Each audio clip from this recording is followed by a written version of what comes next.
이번 총선은 많은 곳에서 양당이 치열한 접전을 벌였고 눈에 띄는 당선인이 많이 나왔습니다. 오늘은 20대 총선의 컷오프 아픔을 딛고 4년 만에 복귀한 정청래 의원 직접 모셨습니다. 어서 오십시오. 네, 안녕하십니까. 정청래입니다. 지금 이제 3선이시죠? 네. 17대, 네, 19대. 홀수 의원입니다. 예. 마포의 맹주 표현 마음에 드십니까? 아니, 그런 표현이 뭐 썩 마음에 드는 건 아닙니다. 예. 어쨌든 제가 4년 전에 컷오프가 되었고 그래서 출마 기회가 없었죠. 그런데 보궐선거가 있을 때마다 다른 지역에 나가지 않겠냐 그런 권유가 많았는데 제가 그때마다 마포와의 첫사랑을 끝까지 지키겠습니다. 그렇게 말씀드렸죠. 마포에서 강한 경쟁력을 유지하시는 배경이 뭔가요? 오래 살았고요. 예. 그리고 이곳 MBC 본사도 예. 상암동으로 유치하는데 아, 제가 예. 적극적으로 노력하고 역할을 했고 그렇습니까? 예. 그래서 우리 동네가 잘 살게 되고 예. 그리고 이제 마용성의 시대라고 하지 않습니까? 예. 경의선 숲길공원 그게 원래 지상 2층으로 가는 기찻길이었어요. 예. 근데 그걸 지하로 내리고 공원 만들고 이런 것을 주민들과 함께 이제 이뤄낸 성과 예. 이런 게 있었기 때문에 아무래도 주민들께서 많이 좋아하시는 것 같습니다. 그 초기 선거전 초반에요. 네. 제가 듣기로는 꽤 어려운 싸움이 될 것이다. 뭐 경제 상황이나 이렇게 예상하셨던 걸로 아는데 어떻습니까? 엄사시셨습니까? 아니면 아무래도 정권 중반기에 치러지는 선거는 정권 심판 이런 선거지 않습니까? 그런데 이번에 결과적으로 보면 오히려 야당을 심판한 예. 그런 선거였어요. 그래서 선거가 시작되면 사실은 정책이라든가 이런 복잡한 사정보다는 태도와 자세 그리고 또 깃발 뭐 이런 걸 보고 이제 투표를 하게 되는데 아마 이번 선거는 미래통합당에서 뭐 진지한 반성과 성찰이 있겠지만 20대 국회를 최악의 국회라고 얘기하고 법안 발의 건수랑 통과 건수가 저조하고 며칠 일하지도 않고 툭하면 이렇게 장외 투쟁을 하지 않았습니까? 그래서 야당이 국회를 버리면 국민이 야당을 버린다는 그런 국민의 무서운 심판이 있었는데 여당을 심판한 것이 아니라 야당을 심판한 선거였다 이렇게 봅니다. 야당 그 차점자와 20% 가까운 차이 맞으신가요? 뭐 정확하게는 모르겠습니다만 하여튼 2만 1,000표 차로 이긴 것 같습니다. 그럼 뭐 그 질문이 아까 나온 길에 같이 드리면은 방금 뭐 말씀하신 거랑 연관이 있어가지고요. 네. 예상보다 어떻게 예상하셨습니까? 이 정도 그 선거운동을 진행하시면서 꼭 본인 지역구 말고 전체 여당의 어떤 표가 이 정도 격차가 날 것을 어느 정도 짐작하셨습니까? 선거운동 하실 때. 저는 사실은 예. 이번 선거를 제 개인적으로 이렇게 예측하고 나름대로 과학적으로 분석하고 점검을 했었을 때 예. 사실은 이제 처음 말씀드리는 거지만 지역구 145 예. 그리고 비례대표 15 예. 그래서 저 개인적으로는 160 여. 160석을 예상을 예, 했었고요. 예.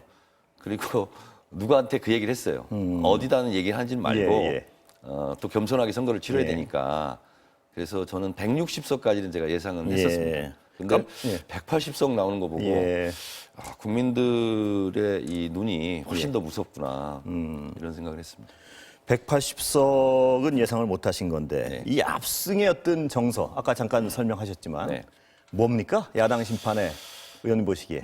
우선 예. 코로나와의 전쟁 속에 치르는 유례없는 선거지 않습니까? 예, 예. 전쟁 중에는 장수를 바꾸지 않는다. 코로나와의 전쟁의 총사령관은 문재인 대통령이지 않습니까? 예.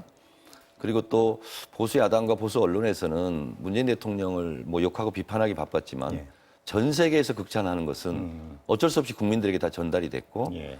그리고 코리아만이 지금 코로나를 이겨내고 있다 예, 예. 하는 것이 역으로 외국에서 들어와서 국민들께서 아 우리나라가 정말 잘하는구나 미국이나 프랑스, 일본 이런 데 비교 평가에서 대통령이 잘하고 있으니까 아 이것은 힘을 실어줘야 된다 이런 정서가 있었던 것 같습니다. 유세 현장에서 좀 느끼셨습니까? 그런 분위기 많이 느꼈죠. 예, 어떤 구체적으로 뭐 어느 정도? 첫날 유세차를 이제 타고 나갔는데 예. 보통 유세 중반기에 공보물 받아보고 예. 비교 평가해보고 그리고 이제 엄지척이나 손흔 들고 예, 예. 클락션 눌러주고 이렇게 하는데 첫날부터 그러시더라고요. 예. 그래서 조짐이 굉장히 저는 좋았고요. 근데 원래 마포에서 그 지역 기반이 단단하시기 때문에 네. 예전 선거에서도 뭐 환영하는 느낌은 받으셨을 거 아닙니까? 근데 이제 그거랑 선거 또 다른가요? 중반기 때부터 그랬는데 예. 지난번 예전 선거에서는요? 예전 선거는 예, 예. 근데 이번엔 첫날부터 아. 유권자들이 그냥 유세차만 보면 손흔 들어주시고 엄지척 예. 해주시고 또 택시 기사님들이 그렇게 차창문 내리고 엄지척 해주시고 그래서 이번 선거는 마포만 그런가? 그렇죠. 그걸 어떻게 보셨습니까? 그때 당시에. 그래서 다른 데 이제 또 분들한테 전화를 해봤더니 예. 다 그렇다는. 비슷한 분위기. 예. 뭐 마포처럼 첫날부터 그건 아니었지만 예. 비슷하게 응원하는 성원의 물결이 좀 있었더라고요. 그럼 아까 그 160석 예상하실 때 네. 그런 분위기를 감안해서 예상하신 건가요? 아니면 그 전에 예상하신 거예요? 그 전에 예상했습니다. 예. 2달 전에 제가 예상을 했습니다. 그러면 지금 그 분위기 보시고는 이거 더 나오겠다는 생각도 하셨나요?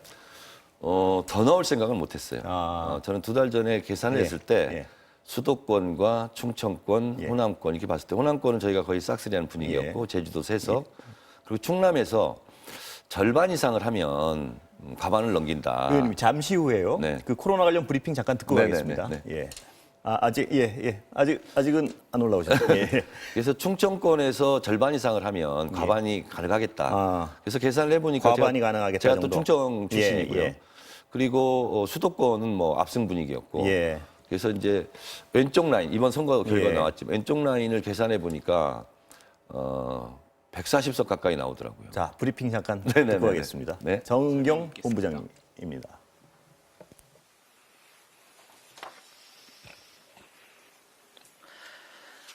코로나 바이러스 감염증 19 국내 발생 현황을 말씀드리겠습니다. 4월 17일 현재 총 누적 확진자 수는 1,635명이며 이 중 해외 유입 환자는 983명이었습니다. 7,829명이 격리 해제되어 전체 73.6%가 격리 해제된 상황입니다. 어제 신규로 발생한 신규 확진자는 22명이었고 격리 해제는 72명 증가하여 전체적으로 격리 중인 환자 수는 감소하고 있습니다. 어제는 추가로 한 분이 사망하셨습니다. 삼가 고인의 명복을 빌고 유족께는 심심한 위로의 말씀을 드립니다. 어제 신규로 확진된 22명 환자는 해외에서 유입된 해외 유입 사례가 14명, 지역에서 발생한 사례가 8명이었습니다. 최근 2주간 그 주요한 감염의 전파 경로는 해외 유입 사례가 54.1%, 해외 유입과 관련된 국내 발생 관련 사례가 9.9%, 병원 및 요양병원 등에서 발생한 경우가 21.6%였습니다. 그 외 지역사회에서 발생한 집단 발생과 관련된 사례가 8.4%였고 현재 조사가 진행 중인 미분류 사례가 18명, 3.1%를 차지하고 있습니다. 어제 신규로 확인된 해외 유입 환자는 14명이며 유입 국가는 미주가 10명, 유럽이 1명, 기타가 3명이었으며 기타 3명은 일본이 2명, 카타르가 1명이었습니다. 지역사회의 주요한 그 집단 발병 현황에 대해서 말씀드리겠습니다. 경기 포천시 소재한 한성내과의원에서 투석 중인 외래 환자 1명이 4월 11일에 추가로 4월 11일 확진된 이후 접촉자 조사 과정에서 5명이 추가로 확진되어 역학조사가 진행 중에 있습니다. 현재까지 총 확진된 사례는 6명이고 환자 2명, 직원 1명, 그리고 환자 보호자 및 접촉자가 3명이었습니다. 경북 예천에서는 접촉자 조사하는 과정에 3명이 추가로 확진되어 현재까지 모두 34명의 확진자가 확인된 상황입니다. 4월 17일 현재 격리 해제 후에 다시 양성으로 판정된 재양성 사례는 전국적으로 총 163건이며 격리 해제자 7,829명 대비 2.1% 수준입니다. 세부적인 내용을 말씀드리겠습니다. 연령별로는 20대가 38명, 50대가 32명, 30대가 24명 순으로 많았으며 지역에서는 대구, 경북, 경기 순서로 재양성자 보고가 많았습니다. 격리 해제된 이후에 정경 본부장이었습니다. 다시 말씀 나눠보겠습니다. 네. 그 180석이면 말입니다. 네. 개헌 빼고 뭐든 할 수 있다. 여당 뭘 해야 됩니까? 이제 중진으로서. 180석을 얻어서 예. 뭐 개헌 빼고는 다 할 수 있다 예. 이렇게들 말씀하시는데 실제로는 그렇게 될 일은 없고요. 예. 180석 얻었다고 오만하게 국민에게 비춰지면 국민들의 태도는 180도 달라진다 예. 하는 것을 저희가 명심을 해야 되고요. 예. 어, 근데 제가 여쭤본 건 오만하시란 말씀이 아니고 180석의 그 힘을 가지고 네. 꼭 해야 될 건 뭐라고 생각하십니까, 여당? 뭐 20대 국회에서 어쨌든 자락을 깔았죠. 예. 공수처법이라든가 검경 수사권 조정안, 예. 이런 사법개혁안에 사법개혁, 대해서 예. 완성을 이제 해야 되고 출범을 예. 해야 되고요. 그리고 국회에서 논의할 일이지만 어찌됐든 언론 개혁에 대한 문제도 예. 국민들의 염원이 좀 있습니다. 예. 그리고 언론 개혁에 대해서 말씀드리면 17대 국회 때 제가 담당 국회의원이었어요. 예. 제가 이제 신문법도 만들고 예. 언론관계법도 만들고 그랬었는데 예. 이명박 정권 때 다시 뒤로 돌아갔거든요. 더군다나 이제 어떤 종편 방송과 또 검찰의 유착 관계 이런 것도 예. 나오고 그렇기 예. 때문에 근데 이 언론 문제는 법으로서 제재한다라기보다는 예. 언론 스스로 좀 스스로 자율적으로 정하는 노력 이런 게 좀 선행됐으면 좋겠다는 바람이 예. 좀 있고요. 이번 총선 민심을 여러 가지로 저는 의의를 두고 있지만 한반도에서는 평화로 가라. 예. 정치는 구태가 아니라 미래로 가라. 예. 그렇기 때문에 국민들이 많이 말씀하시는 것이 그만 좀 싸워라인데 싸우지 않을 수는 없는 것 같아요. 왜 예. 국회가 갈등 집합수니까. 예. 그러나 말로 정중하게 예. 예. 논쟁하고 토론하라 이런 예. 말씀인 것 같아요. 그래서 180석이 됐다고 밀어붙이는 것이 아니라 어쨌든 요즘 소수자, 약자, 뭐 인권보호 이렇게 하지 않습니까? 그런 면에서 봤을 때 통합당도 소수자 약자에 속하는 겁니까? 소수 야당이잖아요. 예. 180석에 비하면. 예. 그래서 그분들의 의견을 충분히 듣고 예. 어제 어떤 의원님과 방송을 했는데 그런 얘기 하시더라고요. 정부 입법은 미리미리 예. 세심하게 다듬어서 미리 야당에게 협조를 좀 구하면 예. 거기 협조할 용의가 있는데 급하게 밀어붙이식으로 안 했으면 좋겠다. 예. 그래서 그 야당 의원의 말을 전 좀 경청을 해야 된다 이렇게 봅니다. 예, 사법개혁 좀 자세히 여쭤보면 그 필연성이나 당위성 물론 공감하시죠? 네네. 어떻습니까? 예, 그 조국 사태를 거치면서 네. 여러 가지 어떤 논란이 있었는데요. 네. 그 소위 말하는 조국에 대해서 비판적인 어떤 분들도 계셨고 조국 네. 전 장관에 대해서요. 이 검찰의 행태에 대해서도 비판적인 분이 물론 계시고요. 네. 어떻게 보십니까? 그 사태 본질이 뭔가요? 정치 개혁도 예. 사법 개혁도 결국 민주주의 하자는 거거든요. 예. 견제받지 않는 권력, 예. 그리고 독점적 권력은 절대 부패하게 돼 있거든요. 예. 지금 검찰이 무소불위의 권력을 갖고 있는 거예요. 민주주의 기능이 작동하지 않죠. 예. 전 세계 선진국을 봤을 때 예. 수사권과 기소권, 예. 공소유지 이걸 다 갖고 있는 게 거의 유일하게 대한민국만 그렇습니다. 예. 영국 같은 경우는 경찰이 완전히 수사권을 다 갖고 있습니다. 예. 그래서 수사권, 기소권을 분리해야 되고요. 예.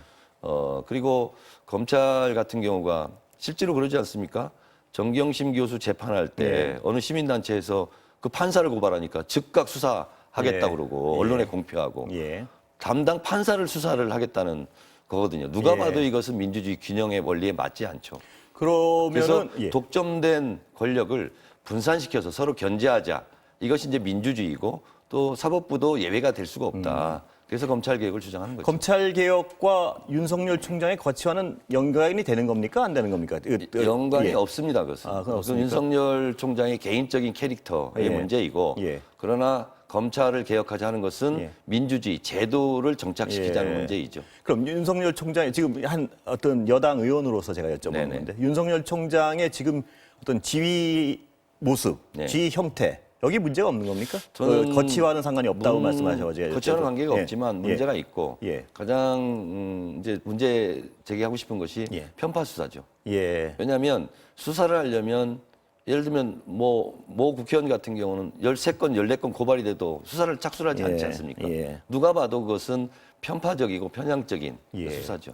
근데 그렇게 어떤 문제가 있다고 판단하시는데 왜 거치랑은 또 상관이 없다고 말씀을 판단하시는 건가요? 그건? 악법도 법인 것처럼 예. 검찰총장 임기제라는 게 있지 않습니까? 예. 그래서 그런 부분은 지켜줘야 된다 이렇게 보고 있습니다. 예. 좀 짓궂은 질문 좀 드리겠습니다. 네네.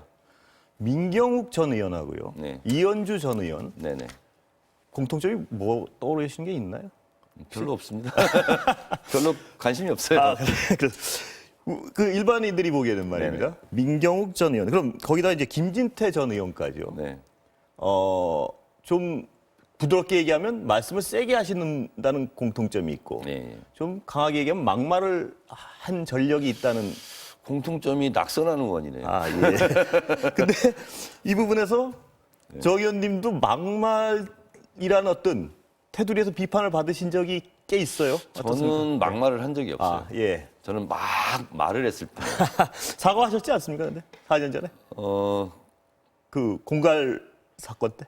그러니까 공갈은 표준어입니다. 예, 이게 막말이 아니에요. 예, 예. 막말이 아니고 국회의원은 자고로 나라에서 일어나는 모든 이슈에 대해서 반응해야 된다고 보고 예. 입장을 예. 말해야 된다고 봐요.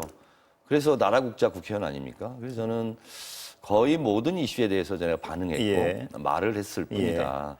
말을 그래서 거침없이 했다는. 거침없이 했다. 거침없이 했다. 막말은 없었다. 그죠? 막말은 하지 않았다. 예. 막 말을 했다. 아, 예. 근데 왜 사과하셨어요? 4년 전에. 아니면 당에게 예. 누가 된다면 예, 그런 예. 부분은 조심을 해야 되는 거죠. 예. 그러니까 조성된 정세에 따라서 예. 억울하더라도 예. 당을 위해서는 예. 선당후사 해야 되는 것처럼 예. 그런 차원에서 뭐 말씀드리는 거고요. 그리고 저는 4년 전에 컷오프 됐어도 예. 탈당하지 않고 무속 출마하지 않고 예. 그리고 어쨌든 선당후사했고 예. 그런 차원이었죠. 예. 많이 억울하셨습니까? 그때?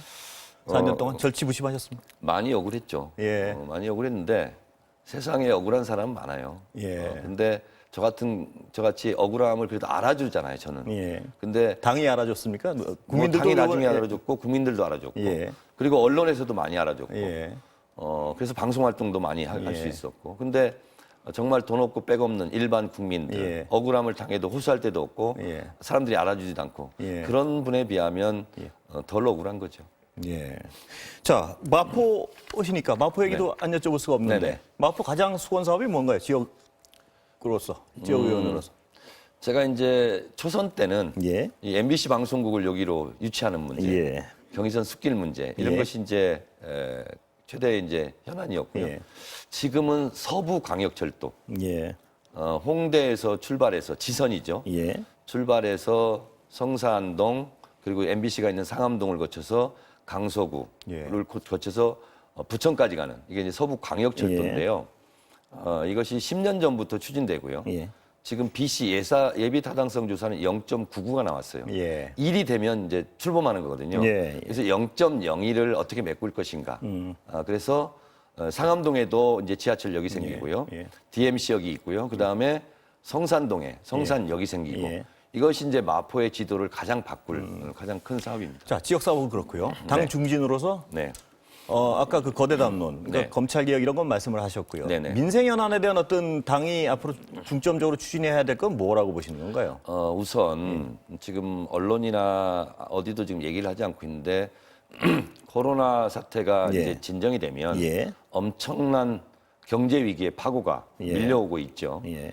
IMF와 비교할 수 없을 정도 예. 그리고 서로 고통을 인내하고 분담해야 되는 그런 일이 이제 앞으로 벌어질 거거든요. 경제 위기는 불가피하다고 보고 계신 그렇습니다. 건가요? 예. 그러니까 예를 들면 죄송합니다. 예를 들면 자동차 회사가 있어요. 예. 자동차를 살 사람도 없고 팔지를 못해요. 그러면 직원 수를 줄여야 돼요. 안 그러면 회사가 망해요. 예. 더 망하죠. 예. 그랬을 때 예. 고통을 분담할 수 있는 그런 것을 이끄는 게 정치거든요. 그러려면 이 정치가 국민들에게 설득력이 있어야 되죠. 그러면 정치에 대해서 국민이 신뢰를 해야 되지 않습니까? 대통령부터 시작해서. 그렇습니다. 그래서 IMF 때 김대중 대통령 취임사 때 울먹이셨잖아요. 예. 고통을 이제 감내야 된다. 우리도 이 코로나 이후에 세계적 경제 위기 속에서 이런 고통을 분담해야 되는 허리띠를 졸라매야 되는 그리고 어쩌면 국민의 세금이 공적 자금이 예. 투여가 되는 이런 상황을 맞이할 수 있거든요. 그래서 이런 것을 어떻게 국민들이 단합된 모습으로 극복할 것인가 이런 게 있고요. 당장은 보건복지부를 차관 한 명 더 늘리고 예. 그리고 질병관리본부를 질병관리청으로 승격시켜서 그건 이 당의 어떤 공식적인 입장입니까? 아니면 정 의원님의 개인적인 견해입니까? 당의 공약이기도 하고 저의 공약이기도 예. 합니다. 그래서 질병관리를 좀 더 체계적이고 예. 또 광범위하게 또 인력도 많이 투입해서 할 수 있게 하는 것이 우선 당장 급선무다 이렇게 생각합니다. 예. 자, 다른 질문 좀. 네. 보수의 몰락 이런 규정에 대해서 동의하십니까? 이번 선거에 대해서?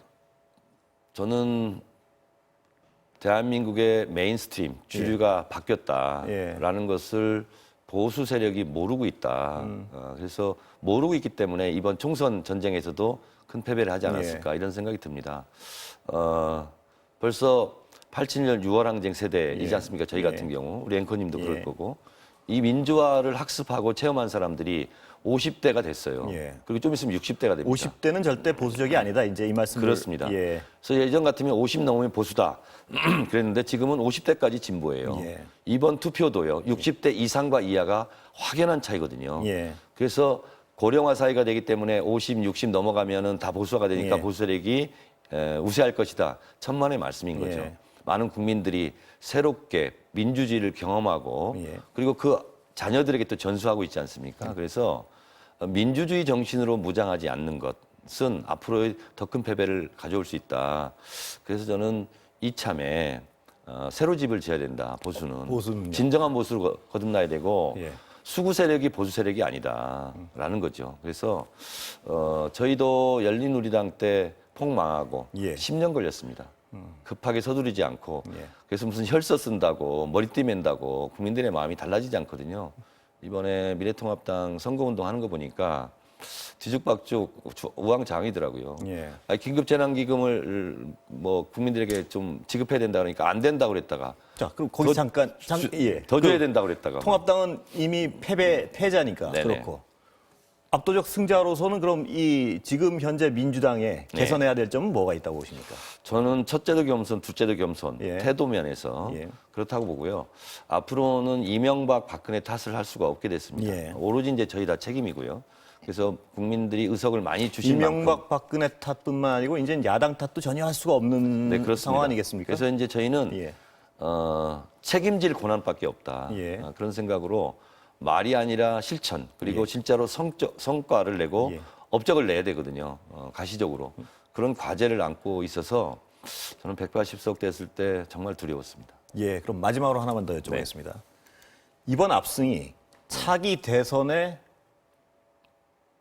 위험 요소가 될 수도 있다고 생각하십니까? 아니면은 약이 될 수도 있고 독이 될 수도 있겠죠. 저희 하기 나름이라고 생각하고요. 분명한 것은 객관적으로는 불리해진 건 사실입니다. 왜냐하면 불리해졌다고 견제 심리가 무조건 작동하게 돼 있거든요. 그래서 180석 의석을 가지고 정말 A+ 성적을 받지 않으면 그다음부터는 바로 견제 이게 들어오기 때문에 저희는 대선으로 봐서는 이번 총선 대승이 그렇게 유리한 것만 같지는 않다. 근데 독이 될 수 있는 상황이다. 근데 그것을 약으로 만드는데 최선을 다하겠다는 말씀드립니다. 정 의원님 그 마지막 그 말씀을 언론도 국민들도 계속 기억할 겁니다. 오늘 감사합니다. 네, 고맙습니다.